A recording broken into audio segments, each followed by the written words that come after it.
השם אלוקינו אל אחד צדיק השם בכל דרכיו בחסד במעשיו שמע ישראל השם אלוקינו אל אחד אבינו אל המיוחד.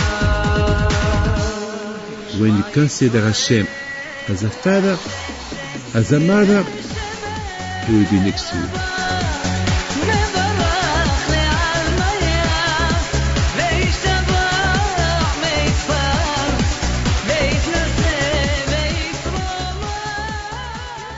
Yeshut Marai V'Rabodai, with the permission of Hashem, I hope everything is okay by you. I would like to make a resume, to make it short, all the parashiot that we've been studying those weeks. First, let's talk about when Hashem he said to Moshe Rabbeinu to count how many Jews there are in the desert. And we see that Hashem, he loves so much the Bnei Israel, so much that every time he would count them. He count them when they left Egypt. He count them when they were punished and some of them died. He wanted to know how many there is left. He count them again when they left Har Sinai. And always Hashem, he count how many tribes there is, how many Leviim and Kohanim there are. And the question is, what about today? Only in the desert the Jews been counted so many times, but we never saw. And what about today? I mean, if Hashem loved the Jews, so why there is not something that tell us that we have to count how many, like in the Shoah? In the Shoah we lost 6 million Jews. Why there is not a mitzvah to count how many there is left? No, we're not allowed. Only in the desert they be counted. According to Rashi, Rashi said that Hashem count the Jews bechol sha'ah, every hour. Every hour Hashem, he count them. It's amazing. It's amazing to be counted every hour. I don't know why there isn't to be counted every hour. And the Torah it said that Hashem count them when they left Egypt. Hashem count them when after they did the idolatry and they were punished. So some of them died. He count them, and then again he count them when they left the mountain of Sinai, and before they went to Eretz Israel, he count them again. So because Hashem loved them, he loved them. So do Hashem love them only in the desert? Only the desert are counted, not in Eretz Israel. When David HaMelech wanted to count the Jews, he was punished. More than 70,000 Jews died because of this. What about today? It's amazing. There is something special in the desert. On the desert, we did sacrifice. Those kind of sacrifice that we're not allowed to do sacrifice outside Israel. But in the desert, they did sacrifice in the morning, in the evening. They did sacrifice in Kippur. They did everything. On the desert, they did Korban Pesach. As you know, that we're not allowed to do Korban Pesach outside Jerusalem. In the desert, they did Korban Pesach. It's amazing that in the desert, a lot of things happen, things that we're not allowed to do outside Israel. And in the desert, during those 40 years, they did a lot of things. What is incredible, it's that in the desert, something happened. Something happened. It said, Al Pei Hashem, נסעו ועל פי השם יחנו. You know, during 40 years on the desert, they did not stay in one place all the time. Always they were traveling from place to place. And when Hashem said to Moshe, tell them to stop, to camp, they camp. Travel, quick they travel. Sometimes they arrive in the evening and they have to unpack, all their belonging. And then a few hours later, Hashem said to Moshe Rabbeinu, let's go. And they have to pack up all the luggage, all the baggage. It's terrible. It's not easy. It's not easy.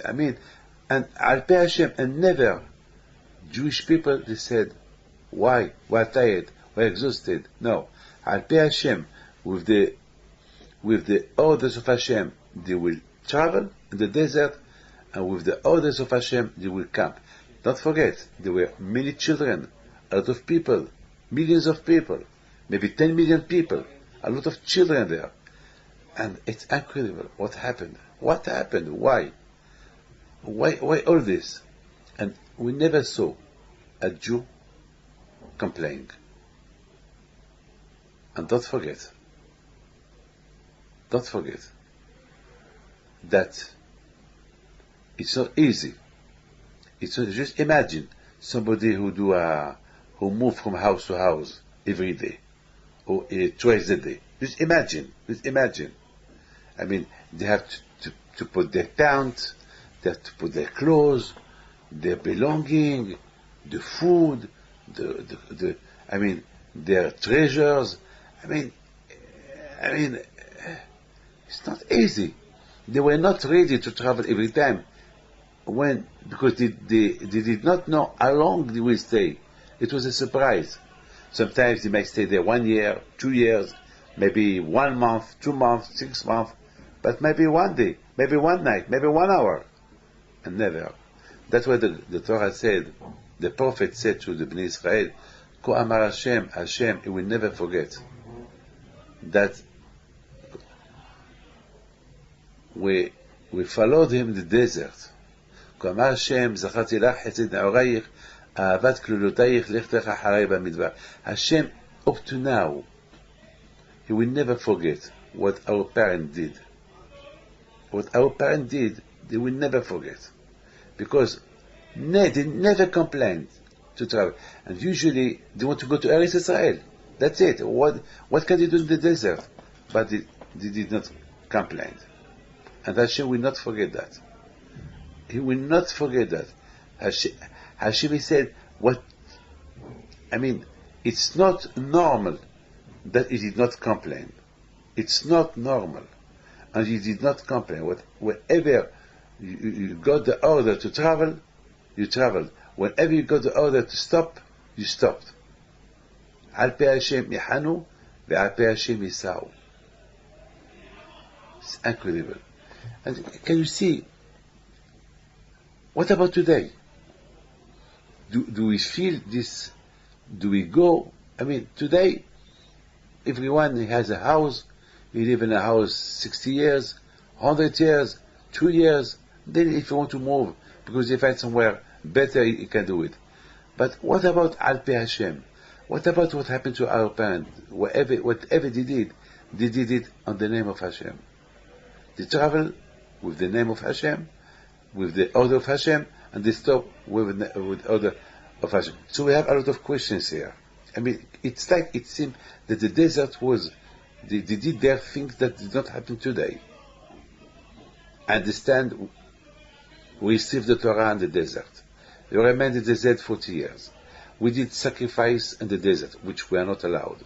We did Korban Pesach on the desert, which we are not allowed. We'll be counting in the desert, only the desert will be counting. Outside the desert, when the Jews went to Eretz Israel, we did not see somebody who counted the Jews. The only time that the Jews were counted, they were punished, and when David HaMelech counted them. So what was special in the desert? And among all, we see as well that this camping, traveling and camping al Pi Hashem, they were, I mean, today we don't have. Just imagine we have a rabbi today who will tell us, move from Paris, move from New York, go to Los Angeles, go to Australia. Who will listen to him? Who will listen to him? Who? But today we cannot. So why in the desert we had this inyan of being counted every day, every hour, being counted, traveling in the with order of Hashem all the time. What was special there? I think that the desert, the Jews were in Egypt. They become there a nation. A nation that they did not change their name, their clothes, their language, and they were slaves. Big slaves, day and night. They were not assimilated to the Egyptian. They suffered. The Egyptian killed children. The Jews suffered. And the Jews remained Jews. It was a Shoah of 400 years. It's not a Shoah of 3 years, of 4 years, of 6 years. It's just a real Shoah. Really a real Shoah. And we see, we take as an example that they remain Jews. Usually when people, strange people, go to a strange country to live well there, he will assimilate to the country where he lives. So he become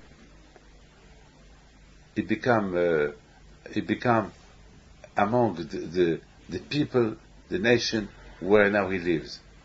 The Jewish people, wherever they go today, they did not forget that the same way that in Egypt, they were not assimilated, even that they suffered. So today, wherever a Jew is, he has his synagogue, he has his own clothes, his holidays, his Shabbat, his days, his religion, wherever he goes, no matter where he lives. I was last week, I was in Morocco. We went to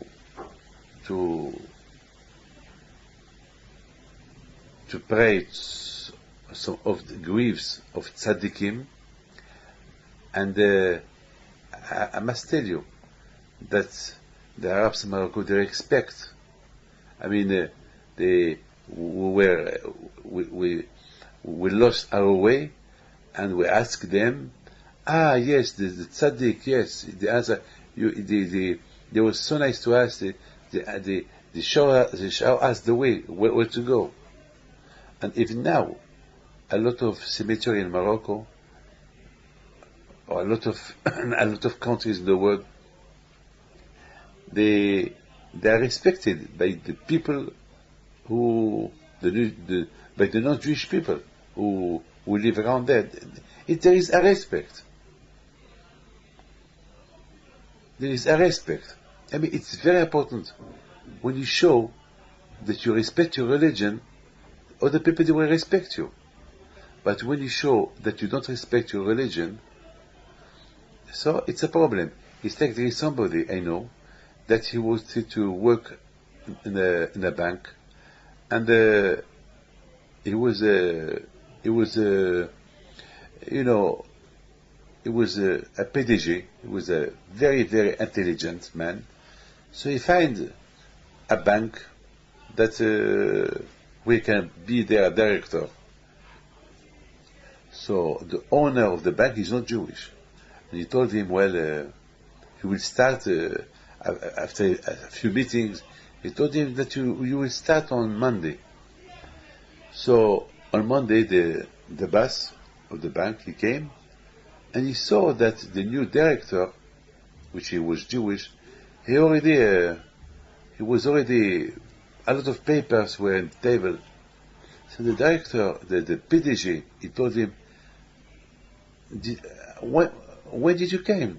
He said, well, I came this morning. But all these papers, how all these papers, how you did? If you manage, all these papers are here. He said, no, I came to work on Saturday to prepare my work for Monday. I was here on Saturday, I was here yesterday. He said, you were here on Saturday, but Saturday is Shabbat. You are Jewish. On Saturday, you're not supposed to work. He said, well, but I'm not religious. He said, well, if you're not religious, you don't believe in God, how can I trust you? If you don't trust your religion, how can I trust you? He fired him. I mean, even if it's not Jewish, he could understand how.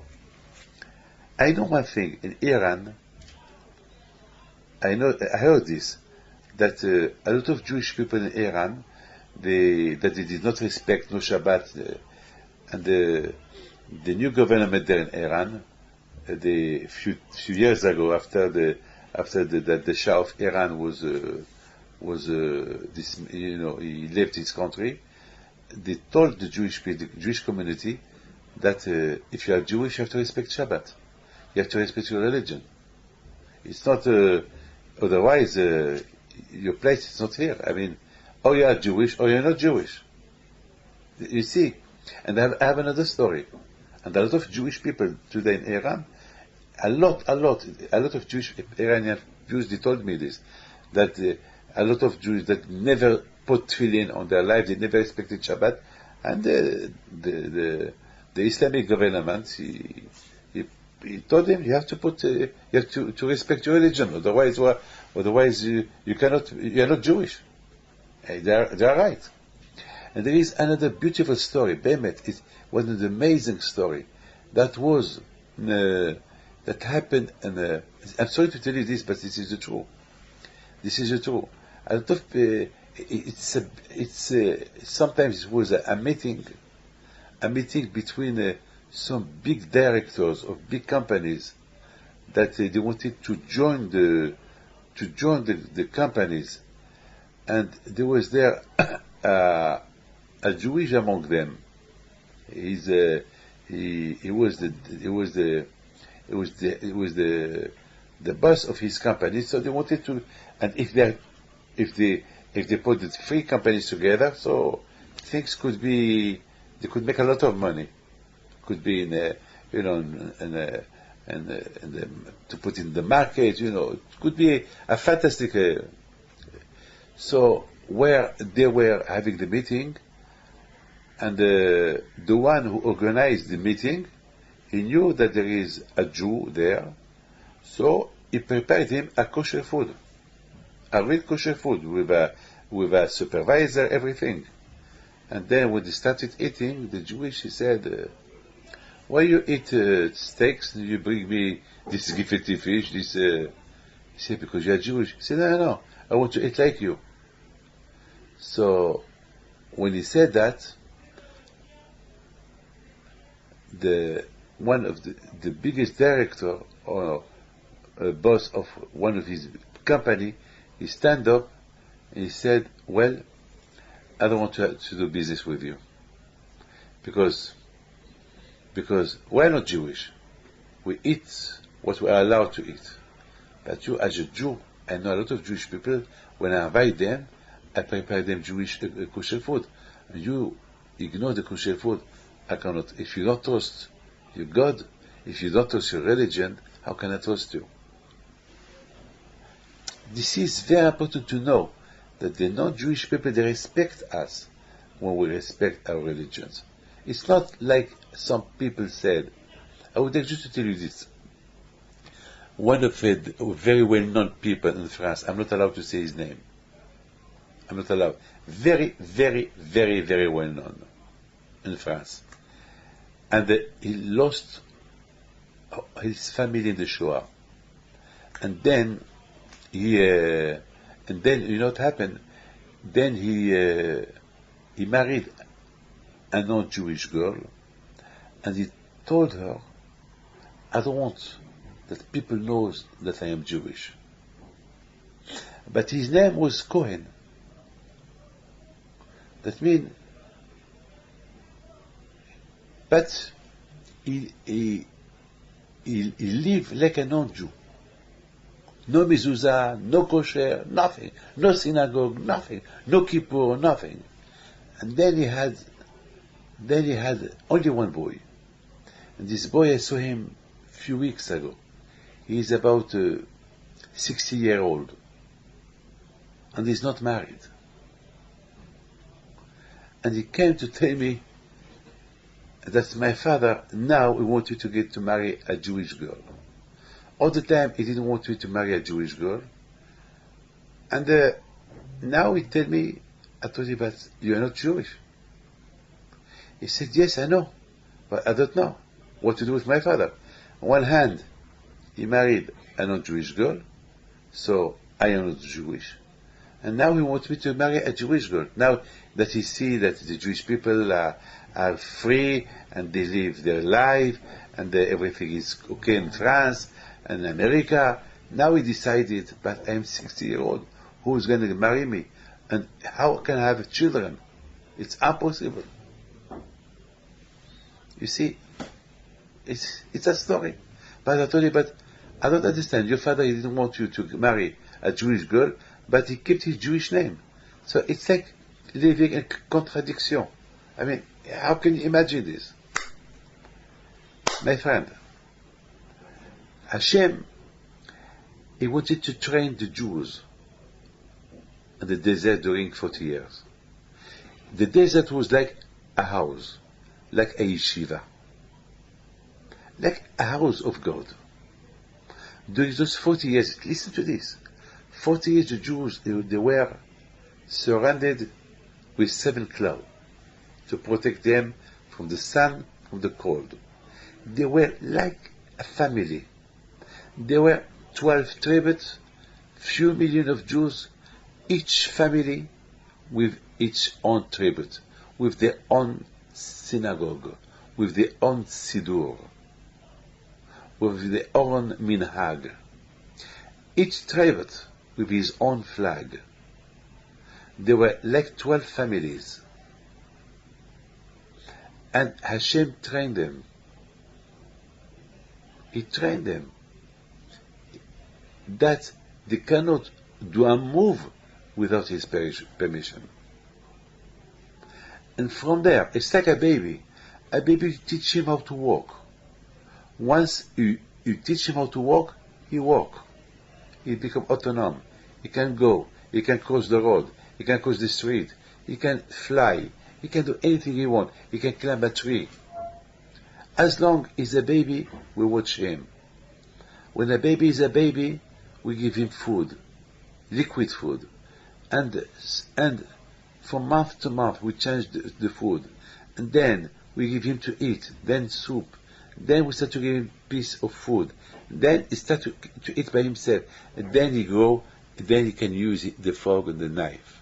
And then he become autonomous.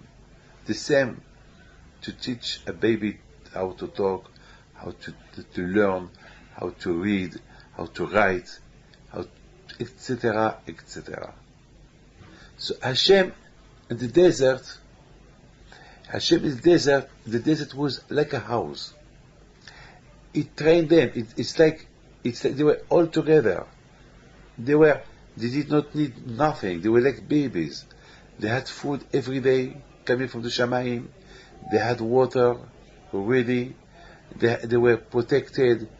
No one could do a war against them. All the nations of the world, they were amazing. But those people, how they live in the desert. And they live only according to the orders of Hashem, how they move, how they camp, how they travel, how they eat, whatever they need, they get it. Once, it was like a Bet HaMikdash. It was like This is the reason why he trained them to do sacrifice there. That's why he trained them to do Korban Pesach there in the desert. That's why he trained them to count them. I mean, it was just to give them to understand that the same way they are counted here, they are counted everywhere they are. Everywhere they are. It's a training. Don't forget one thing. Hashem, of course, in general, he count them few times in the desert.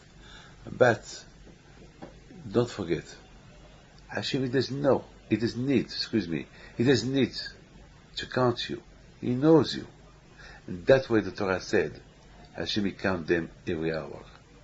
That's why Rashi said that Hashem, he count them every hour. That means, in general, just that Hashem wants you to know that you are counted all the time. Don't forget that. You are counted, Hashem, he counts you all the time. There is no a minute, there is no an hour that you are not being counted. Hashem, he counts you all the time. And he knows what you do, where you are. And one thing I want to tell you, don't forget, even the Rishaim, even those who don't believe in Hashem, they're Jewish. Do you think Hashem, he don't consider them? Do you think Hashem doesn't love them? Do you think Hashem, he doesn't count them? Of course he counts them. I promise you. How many times I meet people that they don't believe in Hashem at all. They are far away from religion. And they are nice people. And then we start to talk. At the beginning, they don't believe. At the beginning, they're aggressive. But I start to meet them. And after a few times, we become friends. And sometimes they change their mind. They said, well, Rabbi, I did not know all this before. Thank you for letting me know. Just 1 minute. If Hashem did love them, why he let them alive? Because Hashem will give them chance. Hashem will give them chance. There is a chance, maybe. As long as a man is alive, he has a chance. Look, I would like just to tell you this. In the Parsha of Be'alotcha, Hashem said to Moshe Rabbeinu that all the princes of Israel, they should have a sacrifice for the inauguration of the temple. This famous tabernacle that was made in the desert. And Hashem asked to Moshe Rabbeinu, the day of the inauguration, that each day it will be dedicated to a tribe. Reuven, Shimon, Yehuda, Issachar. The first was Yehuda, the inauguration, because so that Hashem, he will not make them jealous. So all of them, each one has his own day. Hashem decided that each one he has his own day to do the inauguration of the temple. Hashem wanted to teach the Jews, that Jewish people, because we could think the Mishkan, the Beit HaMikdash, it belonged only to the Kohanim, because only the Kohanim worked there. So Hashem wanted to give the Jews a participation. That's why Hashem, he invited only the 12 tribes. He did not invite the tribe of Levi for the inauguration of the temple, because the tribe of Levi, they are there all the time. So Hashem, he invited only the 12 tribes. Each day, one tribute. Each day, a tribute, to bring a sacrifice. That was fantastic. It was a big joy, a big simcha, a big happiness. The Gemara said, the day of the inauguration of the temple, Hashem was so happy, because Hashem said, now I'm going to live with the Jews. Now I have to leave the Shamayim, the sky, and to live down there in the earth. It's amazing. It's amazing. So Hashem invited the 12 tribes of the Bnei Israel. And as I told you, the first tribe who did the sacrifice was Yehuda. Listen to this. And Yehuda, at that day, took the children of Aaron, they died. Nadab Abihu. The first day of the inauguration of the tabernacle, Nadab Abihu, they died during the service. They died. And they cried, the Jews cried, because and they buried them that day. And then after quick, back to joy, back to I couldn't believe that. It's hard for me to believe. And there is a joy. Hashem, he appeared in the Beit HaMikdash. Two children of Aaron, two tzaddikim, died. Quickly they took them, they buried them, and then the simcha go on. Then back to joy. How simcha, mourning, dying, simcha. How? And who was the first Yehuda? Yehuda. I mean, why Yehuda? Because Yehuda is the symbol of the king. Because Yehuda is Yehuda. Okay. But why not Issachar, the symbol of the Torah? I don't know. Why not Ephraim, the symbol of Yehoshua ben Nun? I don't know. Why Yehuda? Yehuda is from the word Hoda. Hoda'ah. I agree. אני מודה. I admit. To admit. And Yehuda is from the word Yehudi, Jewish. And Yehuda is from the word Hoda. Hoda is to say thank you. That means that day, with all what happened that day, we say thank you to Hashem. Thank you to Hashem to all what you do. Whatever you do, we accept it. Thank you to Hashem for what you did for us. I agree. I admit that nothing came for no reason. And that's why Yehuda was the first one to sacrifice on the first day of the inauguration. Now, something happened that Aaron, from the tribe of Levi, he was not happy. He was unhappy because he said, why I was not invited? Why everybody was invited, I was not invited? I mean, okay, Hashem, he wanted to invite the Jews to participate for the inauguration of the temple so they can feel that they have a part of the Beit HaMikdash, so that the Kohanim will not say, we are the boss of the Beit HaMikdash. No, you are the boss, you are for the service of the Beit HaMikdash, but we have as well a participation.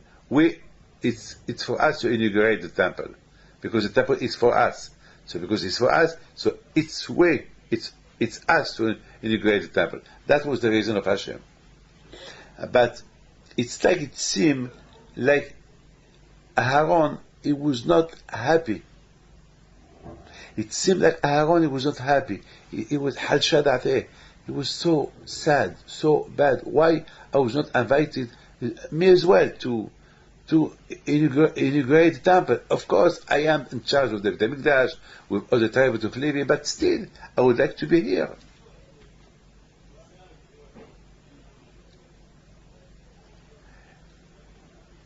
So Hashem, it said to Aaron, thank you. Aaron, I see that you are fabulous, you are fantastic. I see that always you, Aaron, you search to do mitzvot. Any mitzvah that could make you approach Hashem, you want to do it. Thank you, Aaron. So we give you a mitzvah that you will do every day, to light the candles in the menorah, to light the menorah at the Beit HaMikdash. That you will do it every day. The 12 tribes, who represent the 12 Shvatim, they did the inauguration only once for their life. But the mitzvah I give you, to light the menorah, it's every day. It belongs to you. Okay? I heard a beautiful question on Shabbat during the table dinner. One of my children said, it's amazing that we did not see Aharon when he lost the first day of the inauguration of the temple, and he lost his two sons. We did not see that he was sad. But because he was not invited to participate in the inauguration of the temple, he was sad. How it is? I mean, his children, two children, they died. They were bachelor, they were not married. I mean, he should cry, he should, I don't know. It was not sad. It seemed he accepted. And why did not accept? Why for the inauguration of the Beit HaMikdash it was sad? So I said to myself, Aaron, how much Aaron, he was a big tzaddik. Why? Because Aaron, when it come to the death of his children, he said, well, they did a mistake. Hashem punished them. Hashem give them to me, and Hashem took them. What can I do? If I talk much, would I bring them back? No. So I have to accept. But when it comes to Avodat Hashem, when it comes to a service of Hashem, that is not up to Hashem, it's up to the man. It's up to the man to search, to do mitzvot. It's up to the man to grow and grow and grow in the derech of Hashem. And that's why Aaron HaKohen, because he was not invited, he accepted the death of his children, because it's something that he can do nothing about it. It's the will of Hashem. But when it comes to a mitzvah, that it can approach him more closer to Hashem, and he was not invited, like to bring a sacrifice for the inauguration of Beit HaMikdash, something, it's a happiness, and that he was not invited, he was sad for that. Can you see? Can you imagine? Can you imagine? Can you imagine? It's amazing. It's amazing. Hashadate, he was sad for that. From here you see, Hashem, he count the Jews every shah, every hour. What does that mean that Hashem count the Jews every hour?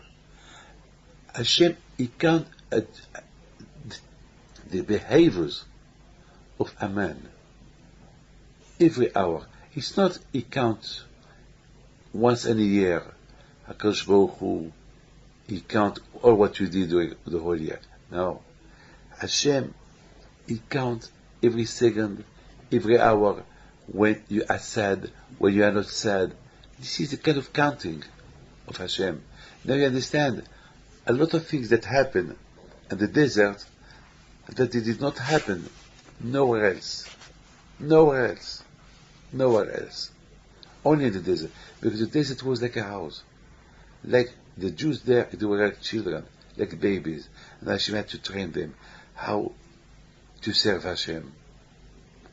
How, when they want to travel, I saw that the Shlach HaKadosh, he said that in our time, we can live with the order of Hashem. How? It's like when you want to travel, you say, well, Be'ezat Hashem, with the help of Hashem, I'm going to travel. That means it's not you decide if I want to travel or not. Once I arrive, so Baruch Hashem, I arrived well. Baruch Hashem. That means if Hashem didn't want me to arrive well, I will not arrive well. So when I arrive, it's because Hashem wanted to arrive. So that means even today, when you use all the time Be'ezat Hashem, with the help of Hashem, Hashem, that means whatever you do, you associate Hashem, whatever you do. A lot of times we want to do something and then we don't do it, because Hashem didn't want us to do it.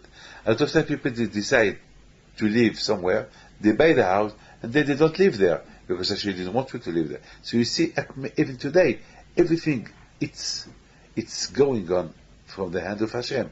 Always Hashem decide. So, for me, all what happened in the desert it was like to train the Jews for the time that they will go to Eretz Israel.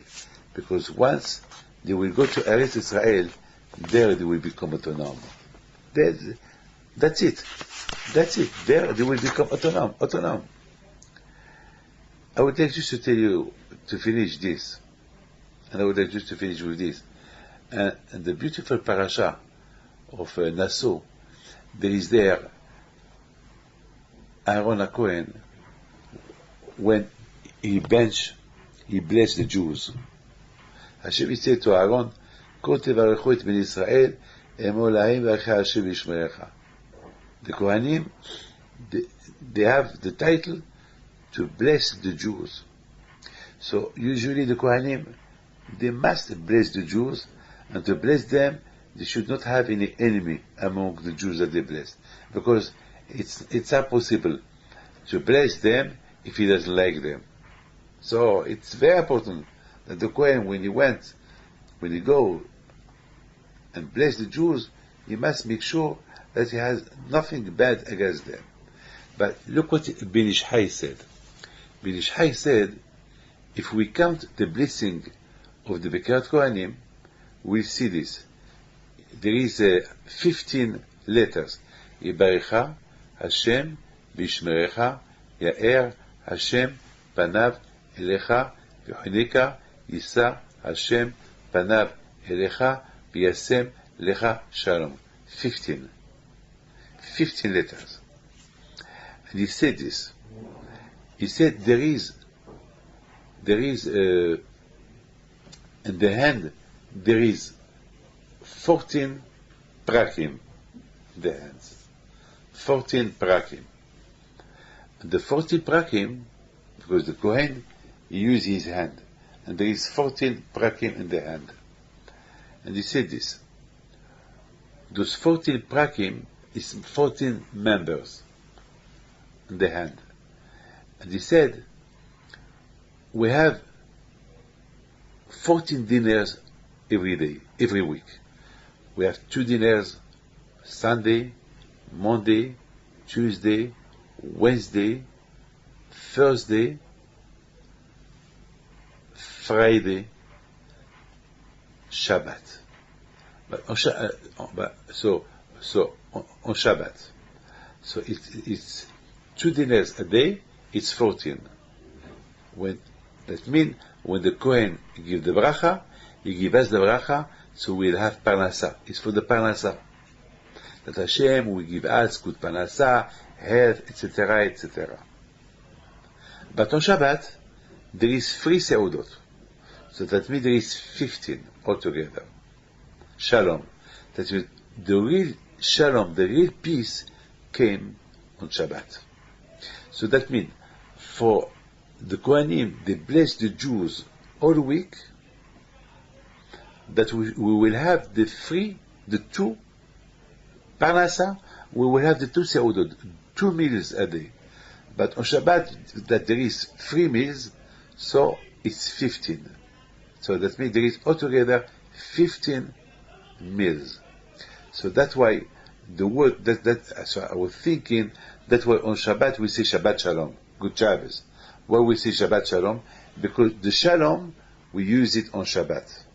Because on Shabbat there is 3 meals, so now we have the accomplished 15 letters of the Birkat Kohanim. It's amazing. That means that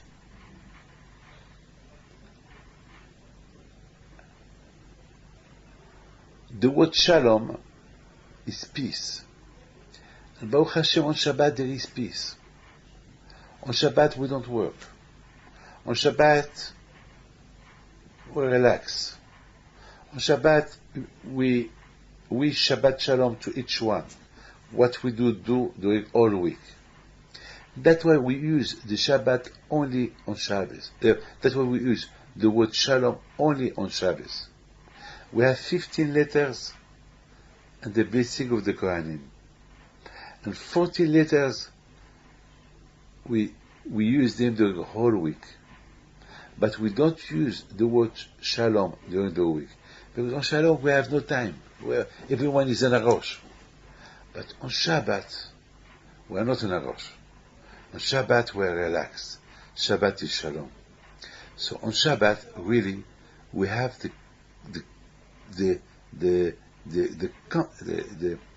complete blessing of the Birkat Kohanim.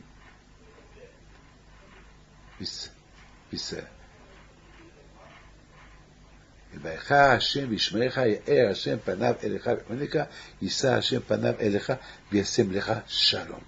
So on Shalom, on Shabbos, we have 3 meals. It's an extra meal. Abraham, Yitzhak, Yaakov. We use these 3 seudot for Abraham, Yitzhak, Yaakov. It's incredible. That means Hashem knew that we cannot get the blessing of the 15 letters each day, because each day we have something where the shalom, it's impossible. So 14 is yad. Yad is the hand. But on Shabbos we touch the hand. Shabbat shalom, peace. When there is shalom, there is bracha. So be'ezat Hashem on Shabbat, when we are in peace on Shabbat, be'ezat Hashem, that could give us a hashpa'ah and a good influence for the whole week to be in shalom, to be in peace. And this is very, very important. This is the way. That I think that's why on Shabbat, we see the Kohanim doing the blessing. Yibaracha Hashem v'yishmerecha. Because Shabbat is the accomplishment of the Shalom. Shabbat Shalom. We get the bracha of Shalom from HaKadosh Baruch Hu, and we get a good bracha, and then we may use this Shalom for the rest of the week, and all this for the Parnasa. This bracha that we get from the Kohanim, so we can have a good Parnasa, a Parnasa with Shalom. And that's why, my friend, this is the way Hashem trained the Jews in the desert. He trained them to be b'shalom. He trained them to study Torah. He trained them not to waste time. Every time they waste time, they were punished. He trained them to behave. He trained them to be together. He trained them that Hashem count them, even that He doesn't count them after. But the same way I count you here in the desert, you are counted after the desert. But you don't need to be counted in front of everybody, but you are counted not only in general, but every hour. Every hour you are counted. And we see here, we learn how much Aaron was a tzaddik. For his children, he was not sad for the death of his children, but for missing a mitzvah that could approach him more to Hashem, he was sad. This is how beautiful are those parachutes. And we'll take just to finish with one thing. One of the beautiful stories that happened in Morocco. In Morocco, there was a woman that told me that her mother, she told her that when she was walking the street with her sister, her mother's name was Perla El Mujnino. Perla El Mujnino. And she was walking with her sister Phoebe. And her sister, she was blind.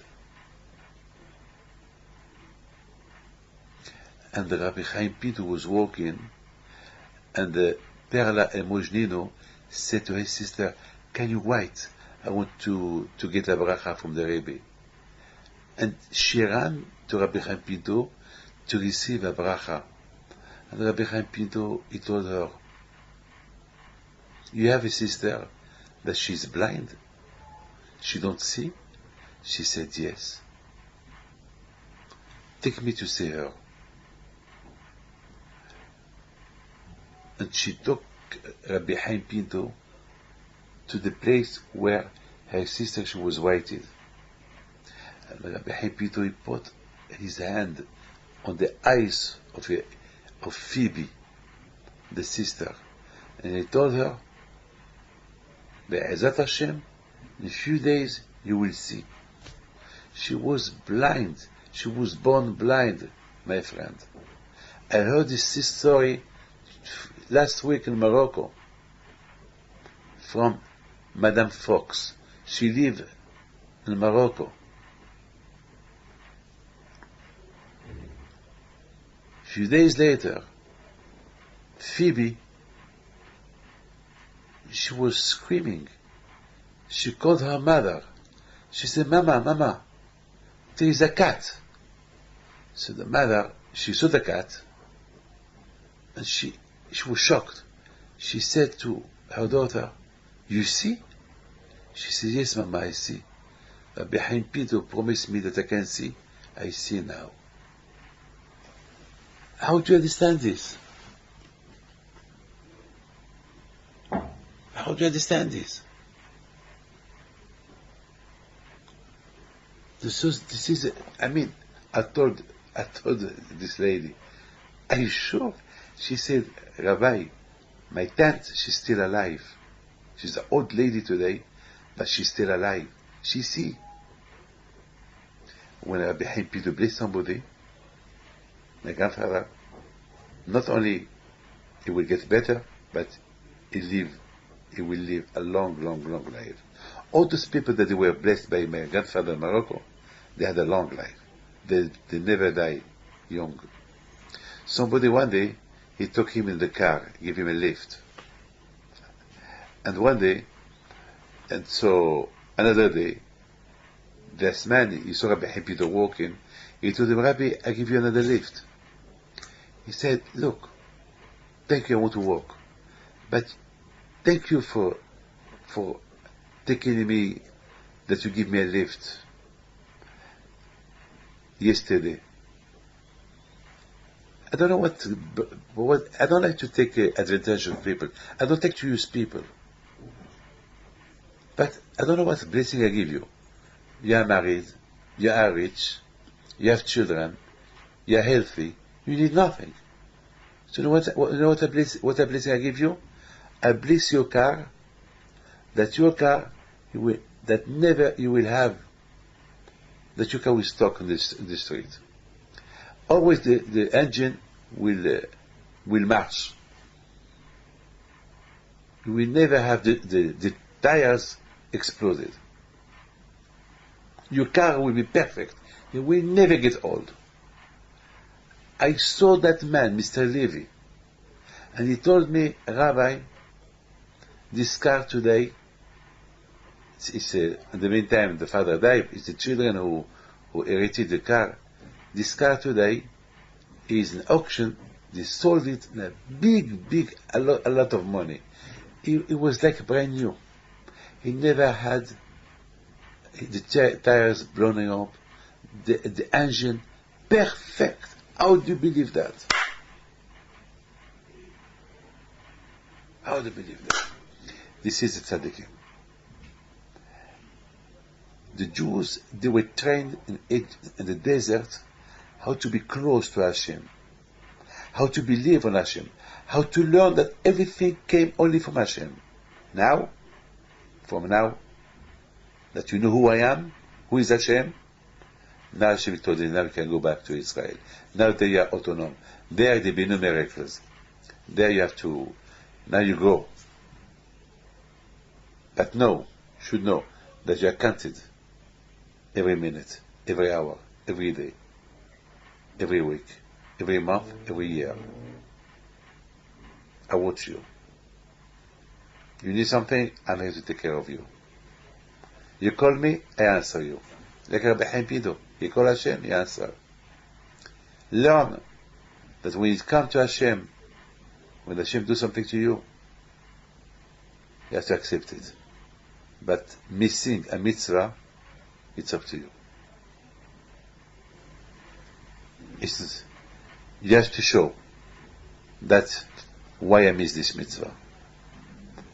Show Hashem that you want to do mitzvot, more mitzvot. I wish you all the best. God bless you.